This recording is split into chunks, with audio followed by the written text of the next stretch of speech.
AITA for kicking my sister and her newborn out because she keeps calling my dog dirty? I, 28M, have a golden retriever named Max. He's my absolute best friend, my baby, my rock. I've had him since he was a tiny, clumsy ball of fluff, and he's been by my side through thick and thin. When I went through a terrible breakup, Max was there. When I lost my job and was spiraling into depression, Max was the only thing keeping me sane. The point is, this dog isn't just a pet to me. He's family. Now, enter my sister, Lisa, 32F. Lisa and I have always had a decent relationship. Not super close, but we got along well enough. She's never been an animal lover, but she was never outwardly hostile toward Max either. That is until she had a baby. Lisa and her boyfriend split up a few months before she gave birth, and since she didn't have anywhere to go, she asked if she could stay with me temporarily until she figured things out. I said yes, of course, because, well, she's my sister, and I wasn't about to let her be homeless with a newborn. I knew it might be a bit of an adjustment since I live alone and am very used to my routines, but I figured we'd make it work. I did not expect it to turn into World War III over my dog. Lisa moved in when her baby, Sophie, was about 3 months old. The very first thing she said when she walked into my house wasn't, "Thanks for letting me stay," or even, "I really appreciate this." No. The first thing she said was, "EW, does he always sit on the couch? That's so unhygienic." I should have known right then that this was going to be a nightmare. I kind of laughed it off and told her, "Yeah, he does. He's super clean, don't worry." She made a face but didn't say anything else at first. Over the next few days, the comments kept coming. Dogs don't belong inside, especially not with a baby around. You know they carry bacteria, right? The baby's immune system is still developing. Can you at least keep him out of the living room while we're in there? I was shocked. I mean, yeah, I knew Lisa wasn't a dog person, but I didn't think she hated them. At first, I really tried to be accommodating.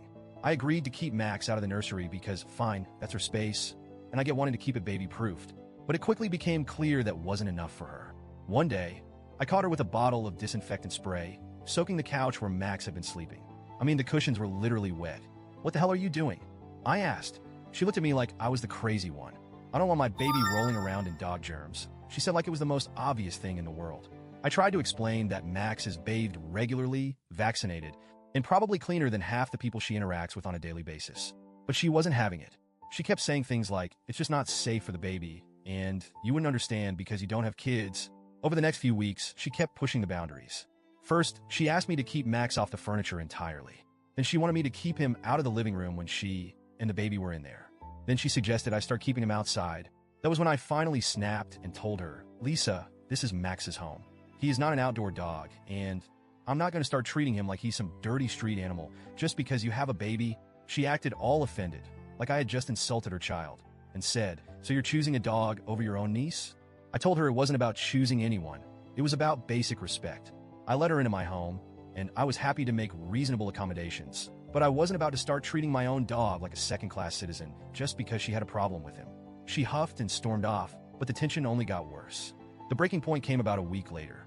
I had stepped out to grab some groceries, and when I came back, I found Lisa in the living room with Sophie on a playmat, and Max sitting a few feet away, just watching curiously. And then I saw it. Lisa kicked Max away. Not hard enough to injure him, but definitely not just a little nudge.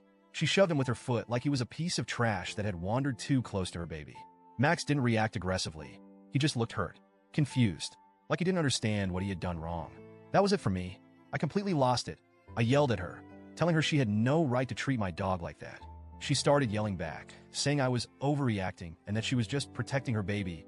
I told her she had such a big problem with Max. She needed to leave. She started crying, saying I was kicking out a single mother and her newborn over a dog. I told her no, I was kicking her out because she was being disrespectful, rude, and borderline abusive toward my pet in his own home.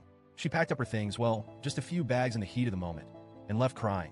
She ended up staying with our parents. Now my parents are furious with me. They're saying I should have been more understanding, that Lisa is hormonal and struggling, and that I should have put family first. I keep hearing the same line over and over. A baby's health comes before a pet. And yeah, obviously, if Max was actually a danger to Sophie, I would understand. But he wasn't. He was just existing in his own home, minding his own business. And Lisa was actively mistreating him. I feel guilty because, yeah, I did kick out a struggling new mom. But at the same time, I feel like I had to. She was making my home miserable. She was treating Max terribly. And she was acting like I was in the wrong for not wanting to exile my own dog. So, Reddit, AITA?